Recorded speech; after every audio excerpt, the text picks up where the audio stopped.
location for this photograph. The second photograph is the same one. I just loaded it into Microsoft Office Picture Manager and adjusted the mid-tone color all the way to the left to -100, and that just exposes images in a different way. It's exactly identical photograph. And I have the JPEG, the original JPEG photo for anyone who would like to inspect it or examine it. You're welcome to. This is what Miss Bowden says. I've been snapping photos for 3 straight days and found the object in question along with a second object. I'm not sure I see a second object, but this is what she wrote. I used a nighttime filter and blacked out all photos when snapping my shots, and it worked perfectly.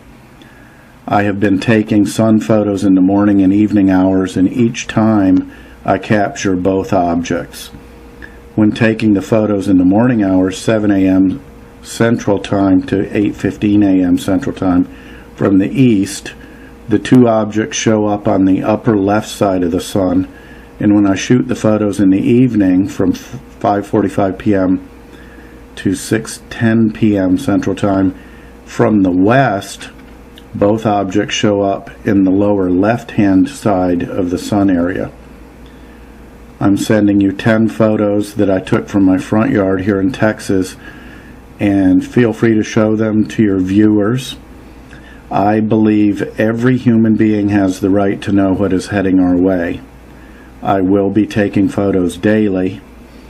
And then concluding this, please note that this came to me from Linda at What's Going On News. Again, that's Linda, What's Going On News. Thank you to all these people, both these parties, for getting the information to me, George McClure, and more will be posted, more is forthcoming as I receive more information.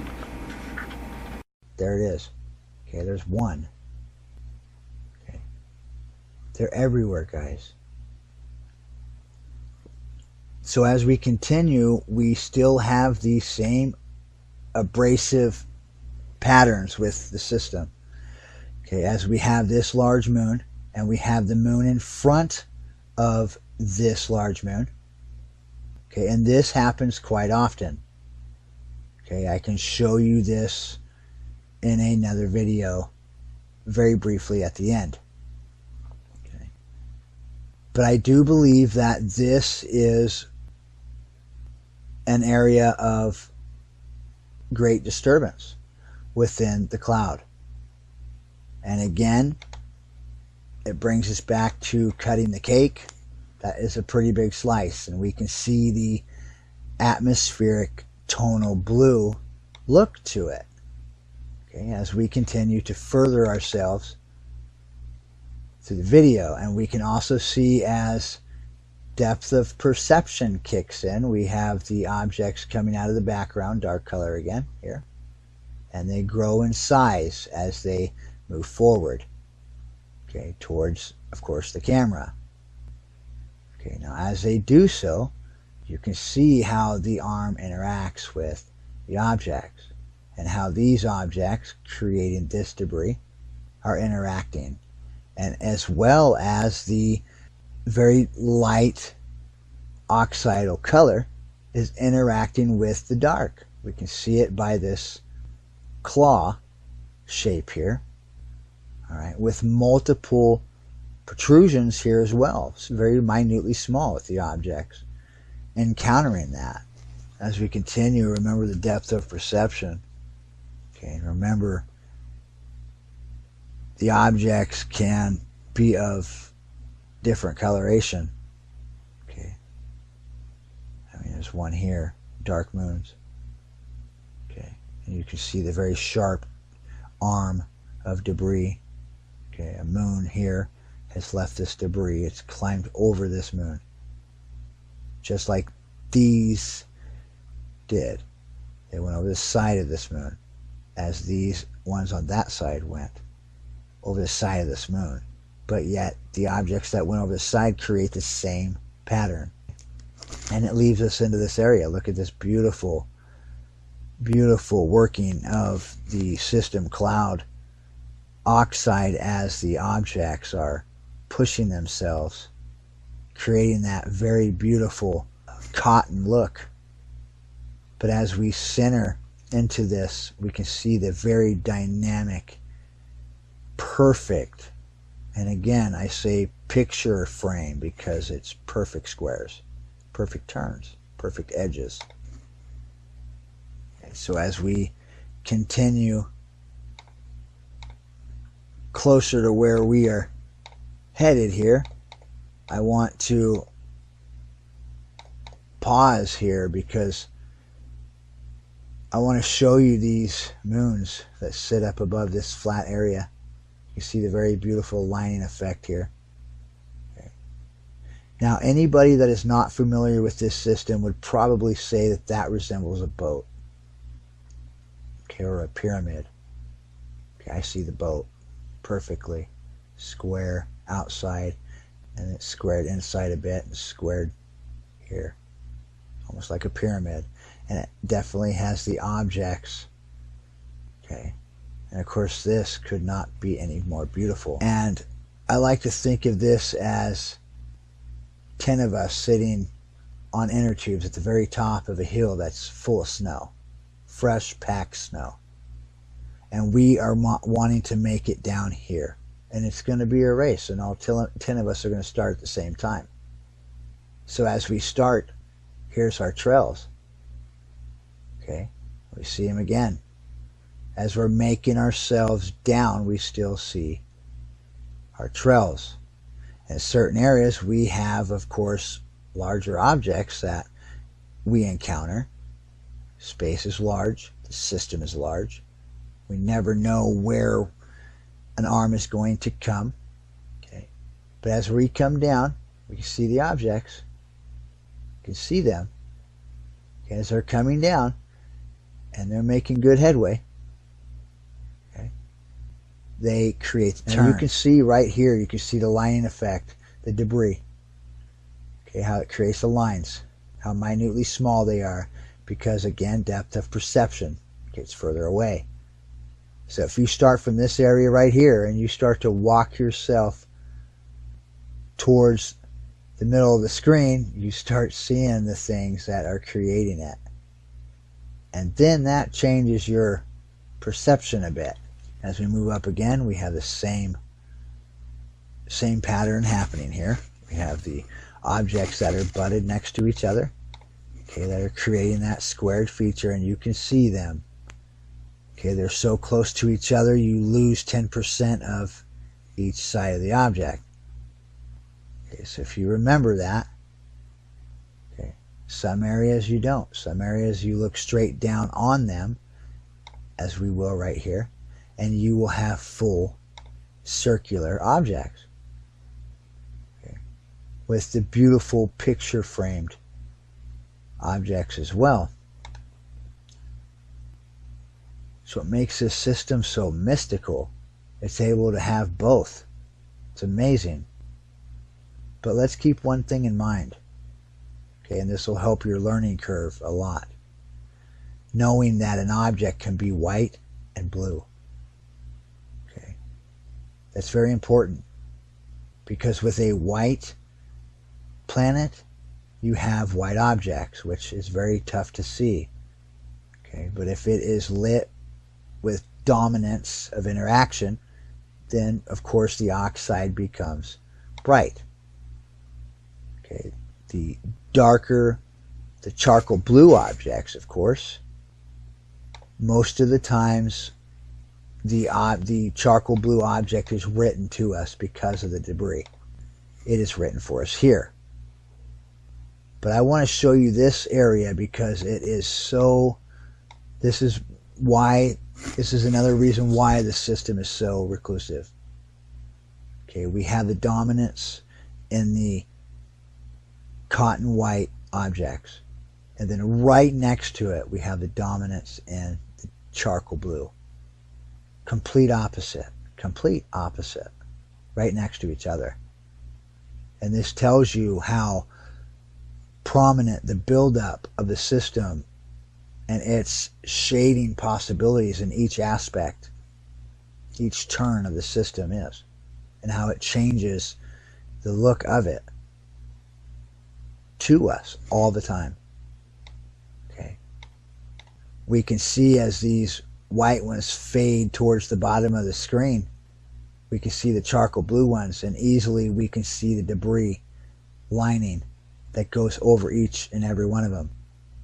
And as the debris goes over each moon, we can also as well see the interaction of objects coming over these ones that are traveling together towards a different location as these are. Okay, these would be going from the left to the right of the screen, of course, as the dark emitted circular objects are going from, of course, the top to the bottom of the screen towards the sun. And again, it creates that transparency with the background, very hard to see. Okay. But only when we draw back the camera and we take a gander at each aspect of each area that is playing out, it's then we see the full structure of the system, guys. It's truly amazing. It's just have to take a breath. It's amazing. And the coloration, guys, that is coming with this system is profound. It's truly profound. And we can see in this area there's a moon here. It's a small moon. You see the debris that's coming off of that. And again, you can see the angel wings, the two wings that push off the sides of each object. And you can see just, it's very beautiful, guys. I'm a bit lost for words.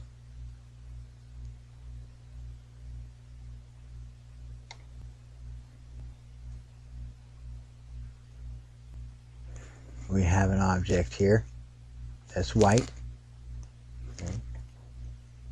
We have a very structured, picture-perfect square here on the very top of this object. We have objects that are climbing this side of it.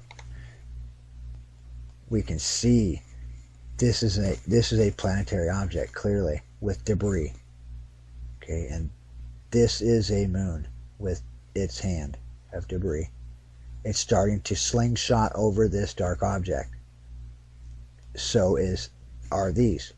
You see the misty wave effect it has, okay, from the brightly lit oxide. Okay. And as they interact, of course, there's another dark object. It's going to be a complete interaction.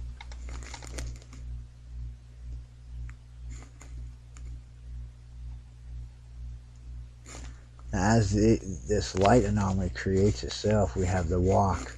This object is still walking towards the light. We have the very bright objects. We can see them here. Okay, they're walking from the right to the left. You can see them here as well. Okay. You can see them right here. Very dominant right here. How they darken themselves out. See, the light is pushing and it's darkening out the planets.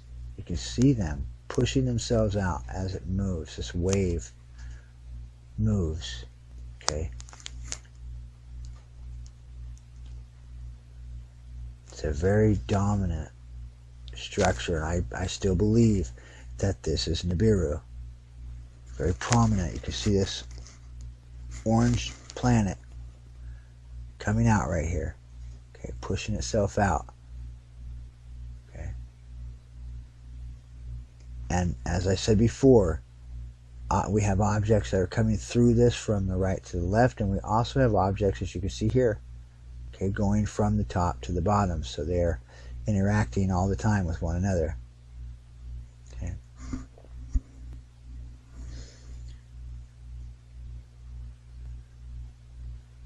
Of course, we have a wave that's created here. There's a major push, major push here.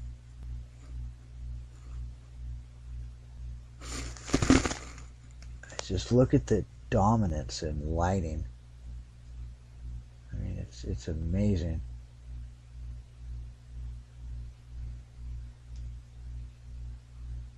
See the moon right here, still walking itself down. It's beautiful, very clear and vivid.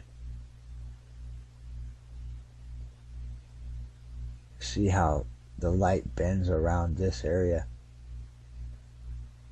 and for moments we can make out the colorated objects.